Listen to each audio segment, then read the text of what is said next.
कुछ लोग ये हैं कि पैसा बनाने में लगे हुए हैं, चुनाव जब आ जाएगा तो दारू मुर्गा पंडित यह बंटवा देंगे, या जो गांव के जो इस तरह के लोग होते हैं, कुछ वोट के सौदागर होते हैं, हर जगह पाए जाते हैं कि वोटों को सौदागरों के माध्यम से वो अपना जो है गांव में घुसते हैं, कहीं जो जहां जरूरत होती है अनैतिकता का सहारा लेते हैं, दारू बंटवाते हैं, मुर्गी कटवाते हैं और साड़ी बंटवाते हैं, इस तरह से जो है लालच दे करके पैसा बांट करके चुनाव जीतने का काम करते हैं।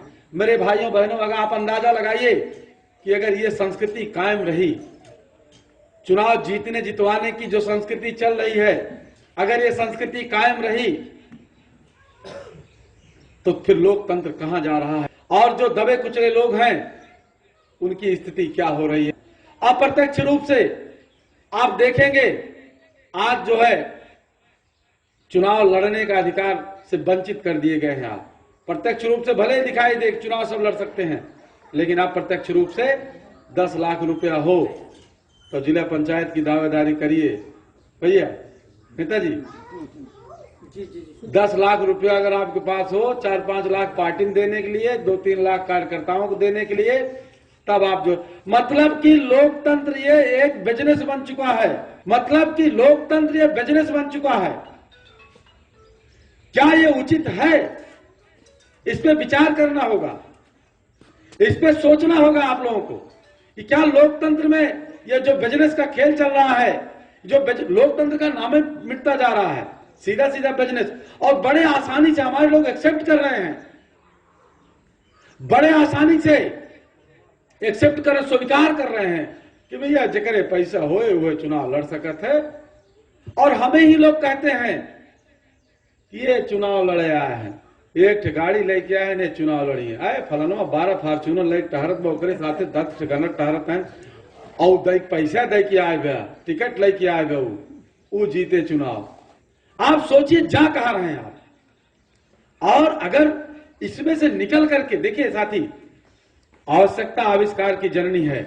आज की डेट में आवश्यकता है इस बात की कि जो एक गंदी संस्कृति डेवलप हो रही है, समाज एक गंदी परंपरा को स्वीकार करते जा रहा है, उसको रोकने के लिए काम करना होगा। अगर रोकने के लिए काम नहीं करोगे, आने वाला इतिहास माफ नहीं करेगा आपको। बाबा साहब अम्बेडकर संविधान सभा में इस बात पे बहस होती है, खास करके उसमें जो धनी लोग रहते हैं वो कहते हैं इस बात को कि वोट देने का अधिकार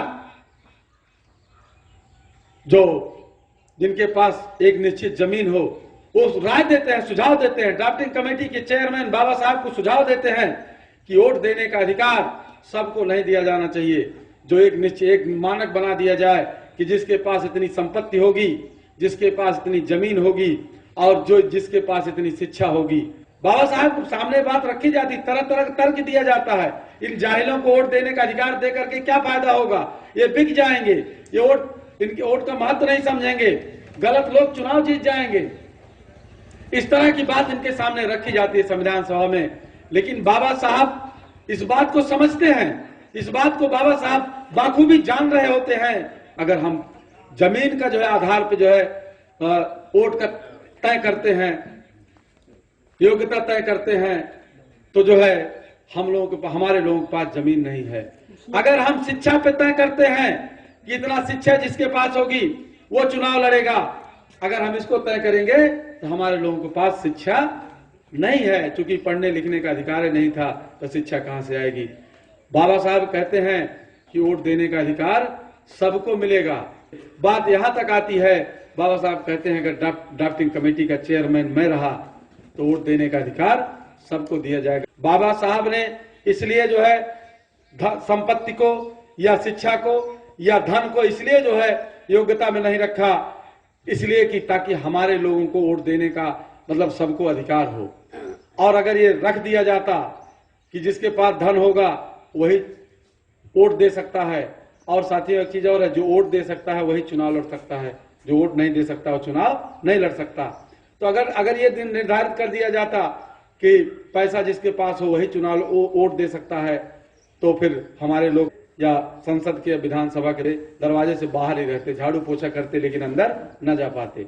लेकिन आज की जो स्थिति है अप्रत्यक्ष रूप से बनती जा रही है कि बिना जो पैसे वाला नहीं है, तो अगर चुनाव लड़ भी गया तब भी उसको जो है जमानत उसकी जब्त हो जाती है। ये संस्कृति डेवलप हो रही है, आपके जवानी में डेवलप हो रही है, आपकी देख रेख में डेवलप हो रही है। उसके लिए कुछ करना होगा आपको। अगर आप नहीं करते हैं तो इतिहास आपको माफ नहीं करेगा। कि आपके सामने आप एक्सेप्ट कर रहे हैं इस बात को कि पैसा दे करके आया है फलानवा, टिकट लेके आया है फलानवा, उसी को जितवा दिया जाए। वो हम अब तो भाई टिकट लेके आ गया, उसका समर्थन कर दिया जाए। ये कैसे, जो कहां की संस्कृति है, किस तरह जा रहा है देश, इस पे सोचना होगा। इसमें इसी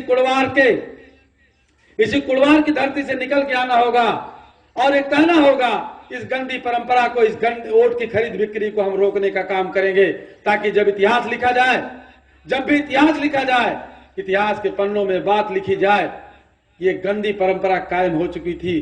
कुड़वार के लड़के निकल करके सामने आए और उन्होंने कहा कि ये चीज हम नहीं होने देंगे, रोकने का काम करेंगे। आप साथी, हो सकता है नहीं रोक पाएंगे, इसलिए हम चाहते हैं कि गांव गांव मोस्ट के मजबूत साथी, जागरूक साथी, ज्ञानवान साथी, सील युक्त साथी, ऐसे साथी गांव गांव तैयार रहें, जहां जो है इन कुरीतियों का, इस तरह की गंदी परंपराओं का बहिष्कार होना चाहिए, इसका विरोध किया जाना चाहिए। इसलिए संगठन जरूरी है। संगठन अगर हमको सूचना देता है, हमारे साथियों को और साथियों को सूचना देता है, तो हमारे साथी उस पर और एक्टिव होंगे और एक्टिव होकर काम करेंगे।